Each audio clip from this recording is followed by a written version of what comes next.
Welcome to our Greenleaf Connect event in partnership with the Greenleaf Foundation. Today, we welcome Julius Thomas, who is the CEO of the People's Uprising, which is a nonprofit organization with a mission to create an equitable society. He will be speaking to us today about the important topics of diversity and inclusion. Here at Greenleaf Connect, we hold a weekly forum for us to get together and talk about all things Greenleaf. Greenleaf Connect creates a space for us to be direct, informative, and build transparency for our audiences on specific and important topics like what we will discuss today. As always, we like to review our rules of engagement for our time together. First, you can change your presentation view by moving the slider between the presentation and the speakers to make the presentation or the speakers bigger or smaller. We do ask that you mute yourself during the presentation portion of our meeting to avoid any feedback as we present. And we will hold a live Q&A session at the end of the presentation, so don't be shy. If you have any questions, more than likely someone else does too. And a friendly reminder that this session is being recorded and will be made available on the Greenleaf Connect workplace page for future reference. On our agenda today, Julius will start us off with some background on himself and the People's Uprising. Next, he'll review the 2020 social justice movement and why it occurred. He will then cover purpose-driven protests, what they are, and how to actually have a purpose-driven protest. We will conclude today's presentation with our live Q&A and some important upcoming dates. Before I pitch it over to Julius, we want to give you a little more background on why we invited Julius to join us and give you a good idea of why he's here speaking with us today on such significant topics. Julius is such an impressive young man, a graduate of the University of Georgia, who's now pursuing his MBA at Emory.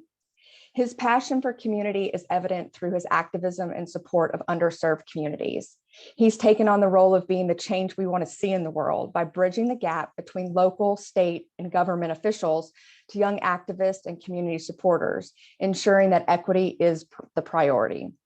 It's a pleasure to see Julius expand his platform as the CEO of the People's Uprising, and he continues to safeguard and advocate that companies take responsibilities to impact those who need it most.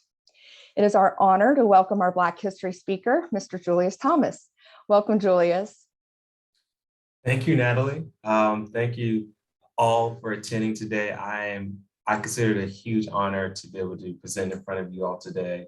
I'm a huge fan of the work that you all do in our community to make it a better place. And I'm really happy to be able to spend some time with you. Real quick, I'm gonna share my screen with you all. Can I get a thumbs up if you all can see it? Awesome, great. My name is Julius, and today I'll be presenting on purpose-driven protests. Before I get into it, I wanna share a little bit about me.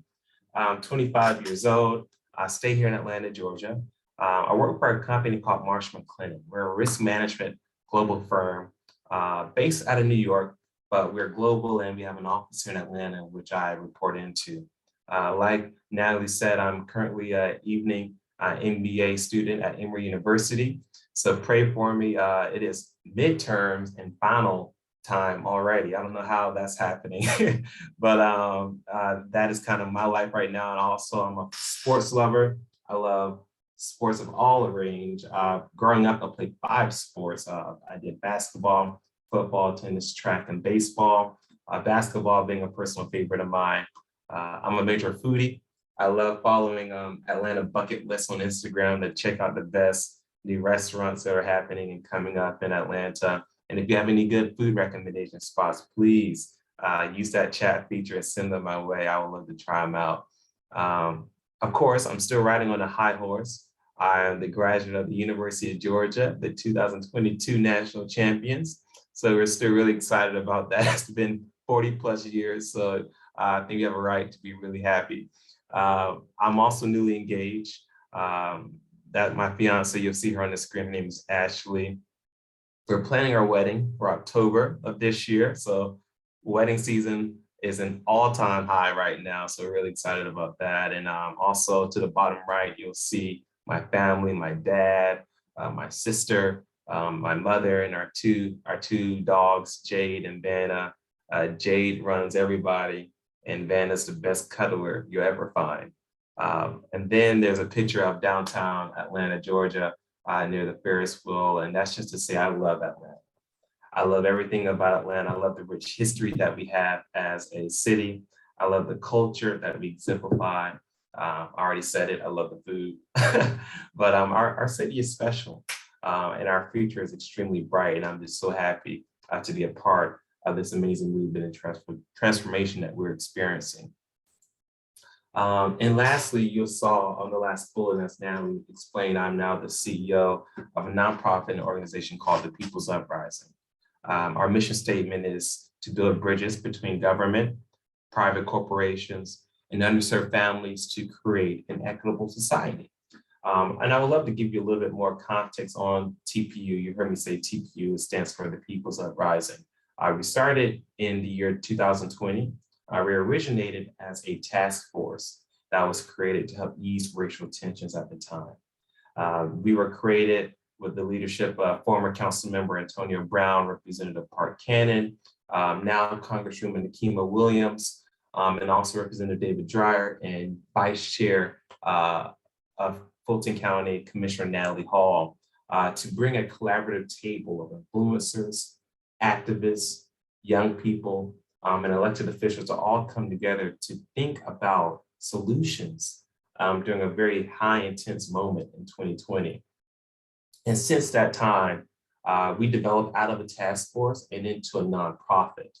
And in the beginning, we're focused on kind of galvanizing everyone to have more peaceful protests. My job when I was first brought on was to kind of search and find all the protest leaders who were kind of leading all these huge protests downtown Atlanta and bring us all to a table and have us move as a collective body. And since that time, we kind of moved beyond the streets and done more work, more intentional work that kind of focused more on the underneath lying issues that were going on beyond the original killings of George Floyd, Ahmaud Arbery, and later on Breonna Taylor. That is kind of a synopsis of how the People's Uprising started. And now we're a nonprofit focused on creating programming that uplifts Black and Brown communities and aims towards measurable results towards equity. We are very intentional of not just doing performative things, of just actions, but really trying to have programming that can change lives significantly, that we can track year after year after year towards equity. And give you a little recap, here's some of the things that we've done over the past year. Our first event ever, we hosted a Juneteenth festival. And we had the honor of having Little Baby. I don't know if we have any rap fans in the audience right now, but Little Baby is still a really fine and a hot artist out here. He came out and supported us in protest and also performed one of his biggest singles, The Bigger Picture. We recreated Freedom Rides, 1960 Freedom Rides, and called them Good Trouble Rides. We went up to Louisville, Kentucky with HBCU students and other college students, about, I would say, close to 100. And also we went to Louisville, Kentucky, and then Chattanooga, Tennessee, and back to Atlanta, Georgia. And we're going to launch those back up this summer, where we're looking to go to Selma, Alabama, and then North Carolina. We created these things called Pull It to the Pole parties and an event called Boatlanta, which is basically a way to use music, food trucks, famous food trucks like Slutty Vegan, Big Dave's Cheesesteaks, to really entice and to make voting fun, to make voting seem interesting to young people, through having games, 2K tournaments, things of that nature, to really have a fun time while voting. And also we stand with solidarity with other communities, our minorities. Our last year, you all know, around coming up March 16th is the almost 1 year anniversary of the Atlanta spa shootings. Our Asian American, our API community was devastated by that blow. And we do our part in doing our best to mend and build bridges with that community as well. And we've been honored and blessed to receive recognition from CNN, ABC News, New York Times, and MTV, to name a few. So that's a little bit of the work that we've done since 2020. And what's so important, even though we're now in the state of creating programming towards equity and doing other things, our core existence came from the 2020 social justice movement, where we had an outcry of young people, and not just young people, we had people of different generations coming out in the streets. And additionally, they weren't all Black people. We had white friends, and then we also had Asian brothers and sisters. We also had people of many descents out in the streets. That was actually a really cool thing that I realized when I was first out in early May, I believe. I expected to see nothing but just Black people out there. But I saw people of all colors, of all races in the streets protesting. In some areas and in some protests, I saw more white people out than Black people. And that was something that was very unique at that time that I thought that was different for me. And I really appreciated that. And I know during that time, there were so many people out there, and there were so many different reasons that other people were out there. And it kind of brought up a question to me of saying, well, why did the 2020 social justice movement occur? Why were there people out in the streets? What was at the heart? Was it for some people, George Floyd? Was it because of other reasons? And I wanted to kind of ask that question to some of you all out there to get your opinion on it. Why do you think the 2020 social justice movement occurred? Why do you think people are out there? I know I have a friend, Vonda, on the line. See, Vonda, do you have any thoughts around that? Well, first, thank you, Julius, just for the initial information that you're providing. I think what you just mentioned is exactly why. One of the things I've mentioned and spoken to people about the social justice movement or the injustice is that what we forget is that what has occurred, especially in the culture of Black and Brown people, has occurred for years. It's no different. We equate the social injustice movement to George Floyd and even Ahmaud Arbery. But one of the things I do want to point out that for Ahmaud Arbery in particular, his death occurred much earlier than George Floyd, and actually at the beginning of 2020. And I think what happened is that people were tired. That was during a time when COVID was at its highest. Especially in our culture, people were frustrated. Family members were dying or getting sick. They were lacking the health care that they needed. And I think the societal pressures just all came together, and there was a reality that change needed to be made. And then additionally, I think generationally it changed. I think young people, unlike some people in other areas, were like, you know what? I just don't want to do this, and I expect different. Yeah, thanks for that, Vonda. Krista? Hi, Julius. How are you? Great. Hey.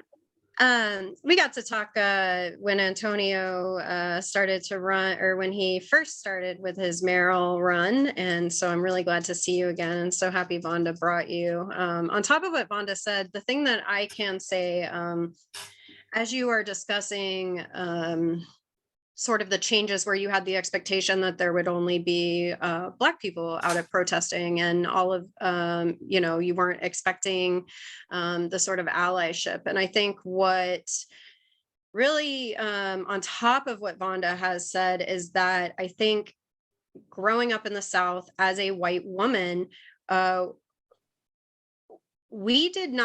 there was not an understanding that these things were necessarily happening. There's talks of it, there's all of this. And now we live in the age of social media. We live in the age of of accountability. And I think that, especially even the younger generation of myself, even if you saw television ads younger for puppies or for children in Africa or whatnot to help, I think that putting these injustices and just plain, atrocities in the forefront where people were not able to deny that they were happening.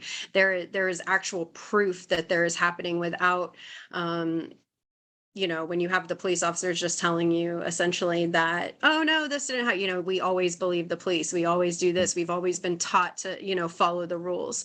And as somebody who grew up in the South, outside of Atlanta, I can tell you that segregation is real and it still exists. You got the train tracks, you look at maps, we are all very separated still here. And so what that really did was it really shined light on what was happening and allowed people to feel that emotion with a visual. Yeah, Krista, thank you so much, and good to see you again. I remember your face. I'm so happy to see you. Thank you. That is so true. And that social media aspect that you added, because my dad grew up in Mobile, Alabama, and he grew up in a time where he had to take back roads just to avoid harassment from police and whatnot. And he grew up in that era. He's one of the first African Americans to help with desegregation at the University of Alabama. I feel bad that he went to University of Alabama and not the University of Georgia. I'm just kidding. But he was like, this stuff did not stop in the 1960s or 1980s. It's been happening forever. And what has really increased with your generation is through social media in some ways, it's become so blatant. And we have seen that visual, and we have seen the tweets, we have seen the stories where we say, hey, like, this isn't cool, like, this isn't right. And having my ally friends come out in the street saying, hey, I'm not even Black, but I realize what's going on, and I think this enough is enough. That was so moving to me. That was so awesome and incredible. And even just the low tolerance that the millennials and Gen Z have still to this day, the nonsense that is still occurring nationwide, but where we was like, this is just outrageous and we have to do something about it. That feeling of saying, you know what, this cannot continue. There has to be some type of shift. That's kind of where I heard a lot of feedback from. So I really do appreciate that perspective, Krista and Vonda. And there is a wonderful man that a lot of us look up to that articulates protesting better than almost anybody. And that is the man, the myth, the legend, Dr. Martin Luther King Jr. And I wanted to share this clip with you because it's a clip that that little snippets are taken out of, and sometimes it's misquoted a lot. But I want to give you all the opportunity to kind of listen to it in its entirety. 60 minutes, rewind.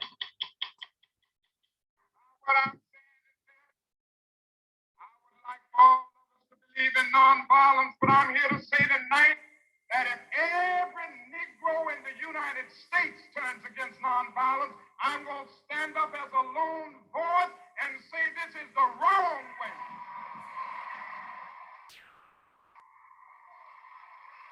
I will never change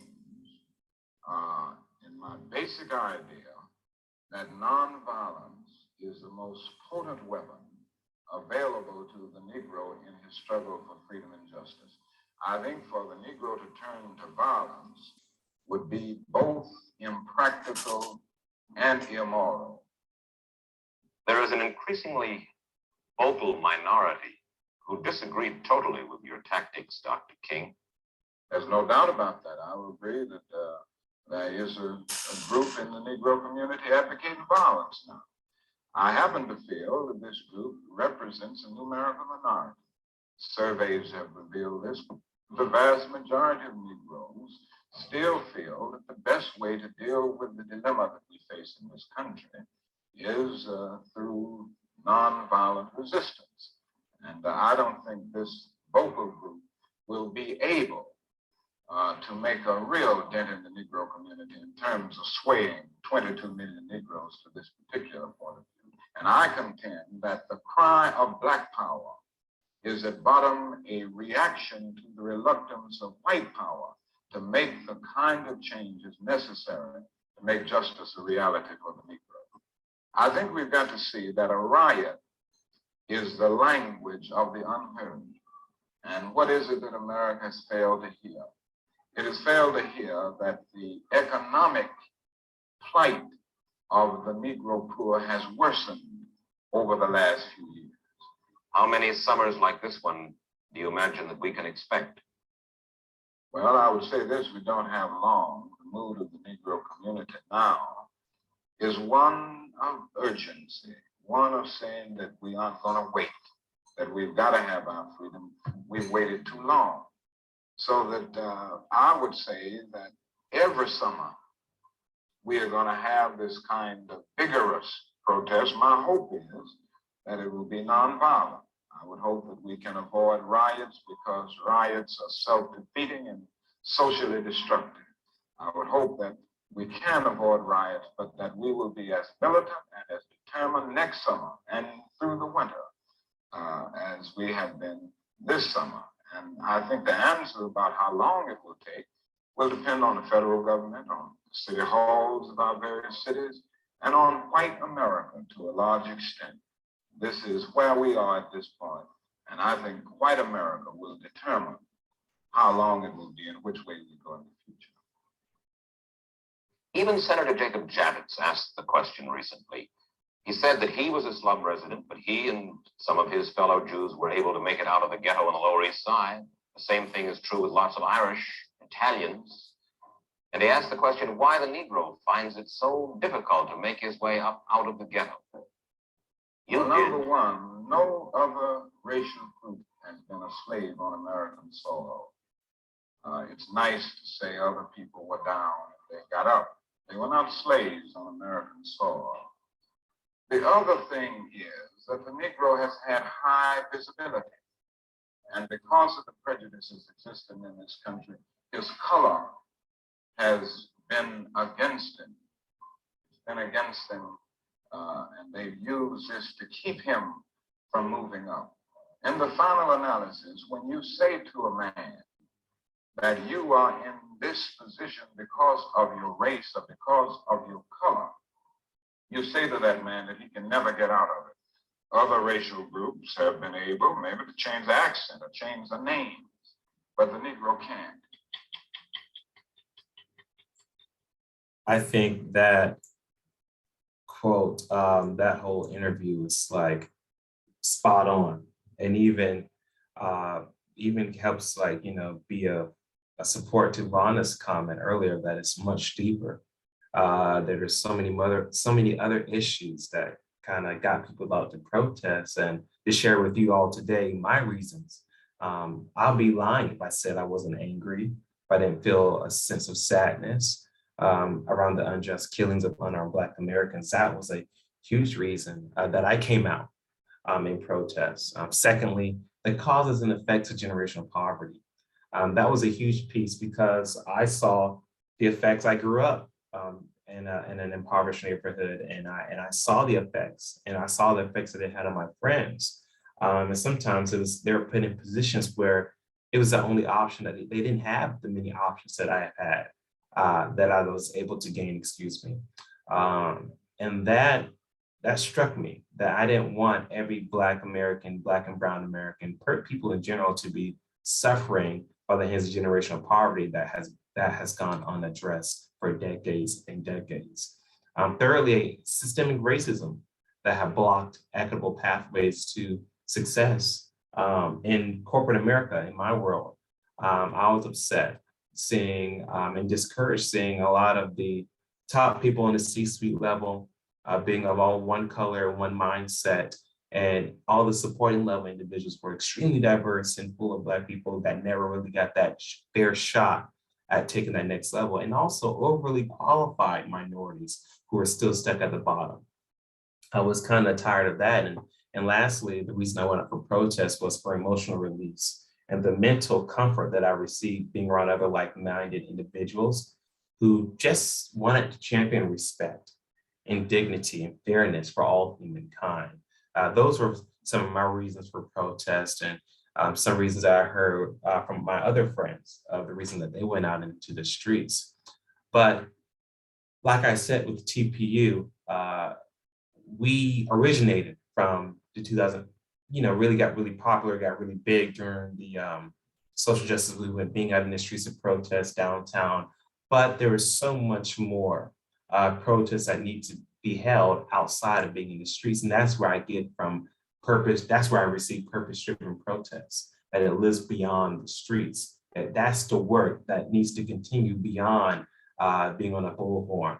There's so much more work that you and I can do together that can truly make a difference and the lives that can hopefully avoid a future uprising. But it's going to take the necessary work and the necessary commitment from all partners, from private corporations, from public officials, from community members like you and I. It's going to take all of us to live beyond the streets and do purpose-driven protests. And to give you some insight into what TPU has done, our purpose-driven protest is by hosting community cleanups, just making having a beautification mission to help Black and brown neighborhoods that have been neglected have just a better looking neighborhood. Something simple as that.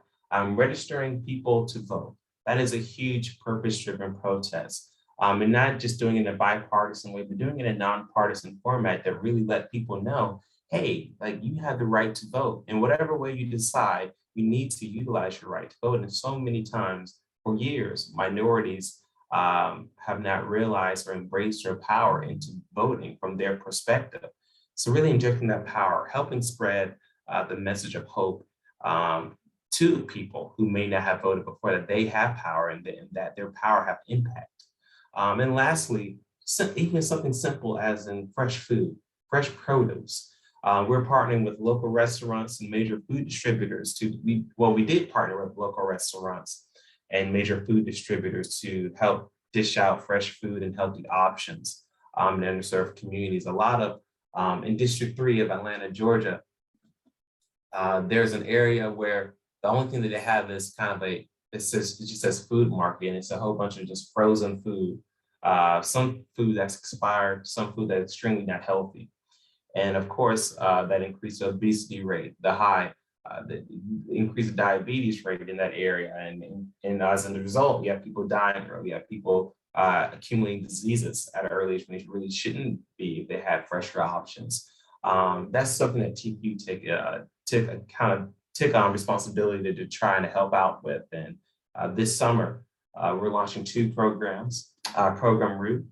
Program Root is focused on the root causes of crime. Our newly elected mayor, Andre Dickens, shared that 60% of crime in the city of Atlanta is coming from people ages 13 to 24. However, we're focused on the 16 to 24 route. And a lot of the crime that is coming from these young people is due to limited access and the limited opportunities to career development that's more intentional for them.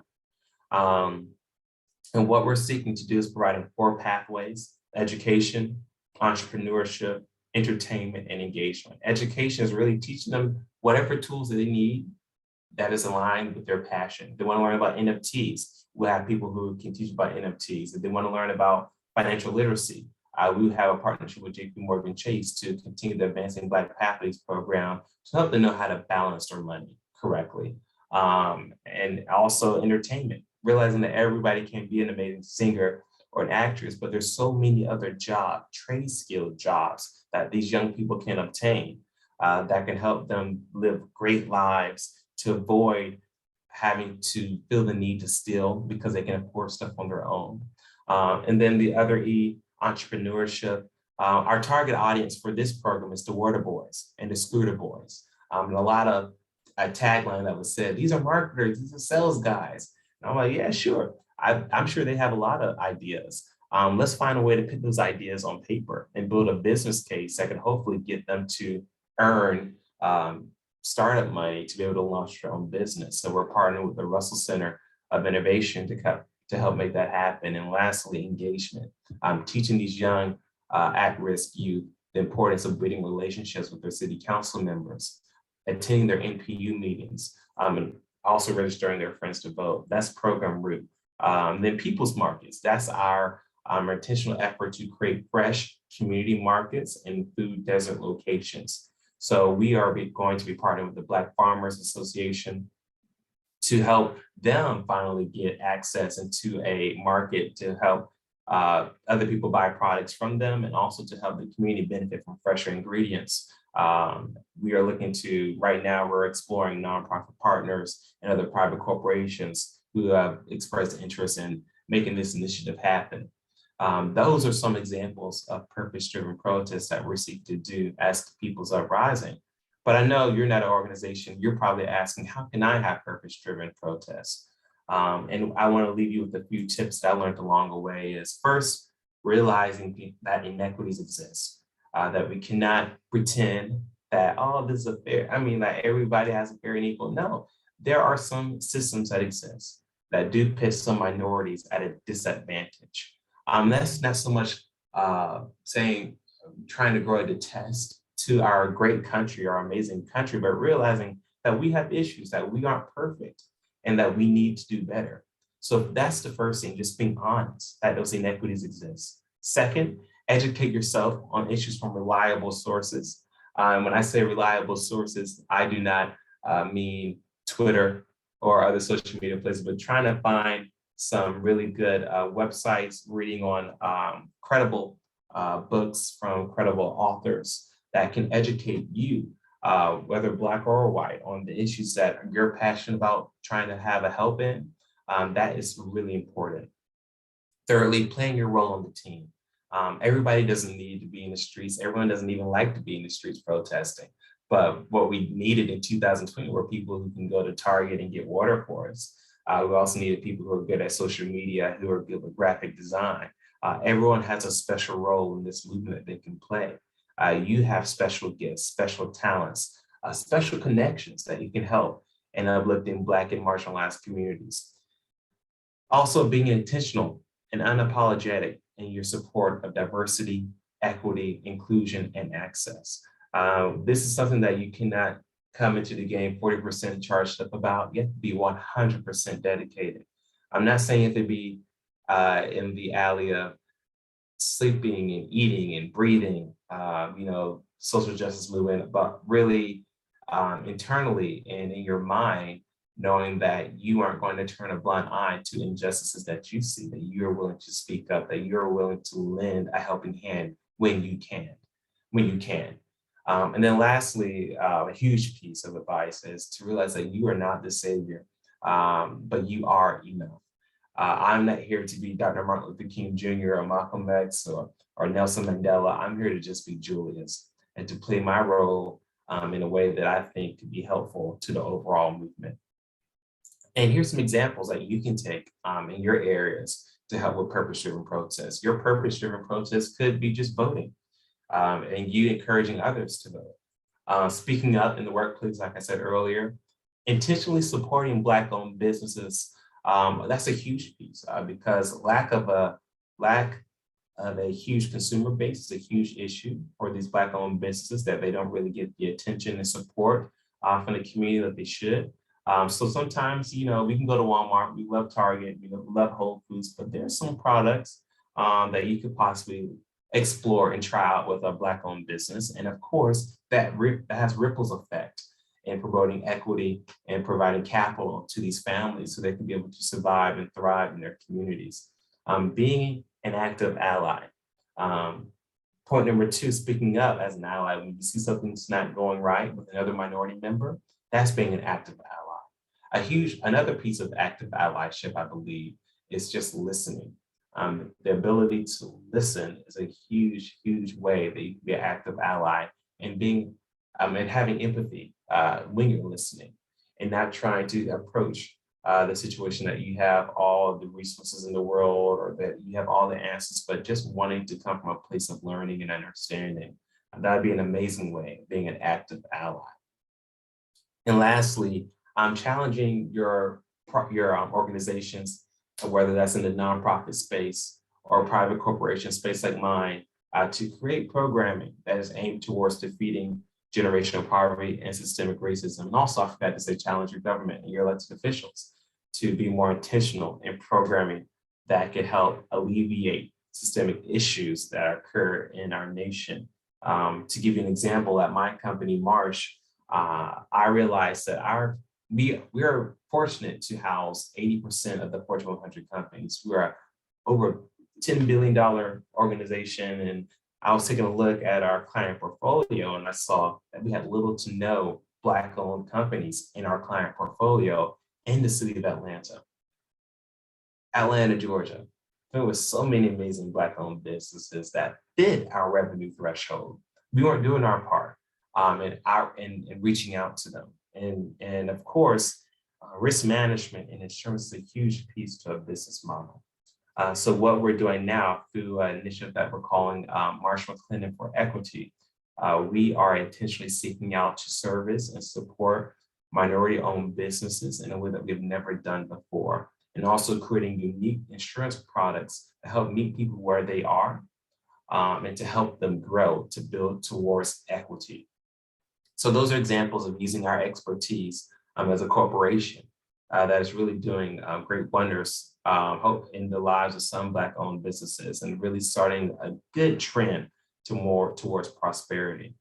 And then lastly, I really thank you all for your time today. And before I leave, I want to leave you all with a quote from a man that a lot of us admire here in Atlanta, Georgia, Congressman John Lewis. And this quote says, "Do not get lost in a sea of despair. Be hopeful, be optimistic. Our struggle is not the struggle of a day, a week, a month, or a year. It is the struggle of a lifetime. Never, ever be afraid to make some noise and get in good trouble, necessary trouble." I encourage you all to do that same thing as Congressman John Lewis challenged all of us before, to make some noise, get in good trouble, necessary trouble. Thank you all for your time. We cannot thank you enough, Julius, for sharing such important insights with us. You certainly gave us a lot to think about and have shown us that there's lots that we can do as individuals and together. So we will now move into our Q&A. Once we work through our pre-submitted questions, we will open it up to the group for your group questions. So first, where would you direct us to learn more about social injustices? Yes, you can follow the People's Uprising on our Instagram or I'll put that information in our chat, and also sign up for our listserv. We are frequently keeping the community members up to date on issues that are happening in the state of Atlanta, and also connecting them with other nonprofits who are doing amazing work helping with systemic issues. And also in terms of just staying up to date and educated, there's a website called learningforjustice.org. It's a platform that I recommend that people just read constantly. They have great articles up there that talks about self-care, being in the social justice movement, to Black mental health, to issues that are happening in communities across America that need to be kind of uplifted and heard about. Learningforjustice.org is an amazing website that I like, and also picking up literature such as How We Can Win from Kimberly Jones. She's actually the Chief Innovation Officer for the People's Uprising, and recently was on CBS, the CBS Morning Show with Gayle King and the Steve Harvey Show, promoting her new book. She's a New York Times bestseller, and this book that she recently released called How We Can Win is a phenomenal literature piece that talks about the racial history, that talks about the issues, but does not just talk about the issues, but talk about possible solutions and everyday practices that white people, Black people, people of all colors can do to help out. Now, what suggestions do you have for us if we want to keep this conversation going? How do we not just listen to this presentation and go about our day in life as usual? Yeah, I would challenge you to do your best to embody this, not so much as receiving a presentation, but almost receiving a charge to make lifestyle changes, to make small habits that could end up having big differences, such as making intentional effort to, like I said in the presentation, exploring Black-owned businesses, trying out Black-owned businesses. You can even just start once a month and then increase that to maybe twice a month. And then also really doing your best to connect if you identify as an ally, trying to connect with a minority colleague to get coffee or get lunch with them, just to build a relationship, because when you build that relationship, you do a better job of not recreating the will of us being segregated still, like Krista said, how we have kind of that tracks man's mindset of like, oh, my crew's over here, your crew's over there. We're doing a better job of just trying to mend our different communities together to just have authentic, genuine relationships. Makes sense. So if we want to get more involved, how can we do that? Yes, you can follow us at the People's Uprising on Instagram. You can sign up for our listserv on the peoplesuprising.org, excuse me, .com.org. I'll make sure I put that in the chat box. And also, you can also follow other amazing prevalent nonprofit organizations that are more directed and more dedicated to issues in Black and Brown communities, like the NAACP, supporting the Urban League of Greater Atlanta. Hey, Atlanta, there's so many other organizations that we do not mind at all connecting you to or letting you know about. Thank you. Those are all of our pre-submitted questions. So now we'll open it up to the floor for live questions. We kindly ask that you use the raise your hand feature, which is located under the reactions button at the bottom of your screen. You can unmute yourself and turn your video on, and we will get those questions answered. And if you don't necessarily want to ask the question live, you're more than welcome to send a direct chat to myself, and I'll ask that question on your behalf to Julius. What are the biggest ways that we unintentionally perpetuate inequality both in the workplace and interpersonally? Yeah, one of the biggest ways that I've experienced in my personal life is, I'll use my private corporation example of how traditionally there's like, they call it the good old boys club, but like how when we're looking for that next person to take that next leap of faith in the workplace, or to get certain opportunities, a certain career professionally, they only look within their circle, which is natural, but they don't challenge themselves enough to reach outside of their circle and reaching out to Black colleagues and Black professionals. That is something that I've seen time and time again that makes a lot of Black people feel and get overlooked in the workplace. And also just simple, from a personal area of just letting biases take over your mind and treating everybody in one category. So for example, this is, I don't know if I don't believe they meant it that way, but assuming I had a colleague say, hey, he was very kind, wanted to be able to go out to eat with me to have lunch, but he was like, you like fried chicken, right? I was like, what makes you think I like fried chicken? So like, not using stereotypes or biases, but treating each individual as an individual. Getting to know them as a person, and not going off of any doing your best to ignore and block out any stereotype or biases that you have, and be more intentional and connecting with a person for being that person. That is something that I've experienced at workplace that was personal and professional. That I think that my white brothers and sisters do, that sometimes it's done subconsciously, but it's really something that we all need to do, because sometimes Black people have their own biases about certain situations, but we all need to challenge ourselves to approach every situation with a fresh perspective that's catered towards that individual as an individual. Great. Vonda has a question. Very quickly, with time, microaggressions. As we know, that's probably one of the newest topics that's been brought upon. Can you explain what they are and how they affect people professionally? Yeah, for me, when I got trained on microaggressions, are really, in some cases, they can be very subtle, suppressive actions that really demean and really Black and Brown or minority community members not reach their most prosperous platform. Microaggressions could be seen as little as, like I said earlier, making assumptions about individuals without really trying to treat them as an individual, limiting them access through not inviting them to certain calls, to that could help them be in a better position in their career.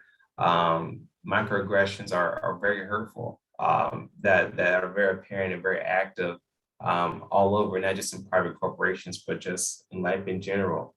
And I believe microaggression training that is happening now through centers like the National Center for Human Rights here in Atlanta, they do a great job at facilitating training on how to untrain your mind towards microaggressions. And I definitely encourage you all to kind of reach out to them, or just even building those relationships and having those courageous conversations to kind of get rid of those microaggressions tendencies that you may have. Thank you, Julius, for answering those questions. Thank you. And if that's all we have, we will close out with some important upcoming dates that we have here on the screen. So first, tomorrow, this recording will be made available on Workplace. And then on Monday, the 21st, it is President's Day and Greenleaf will be closed. Then Wednesday, the 23rd, as always, we have our Tiny Pulse question. We do encourage you to answer that for us.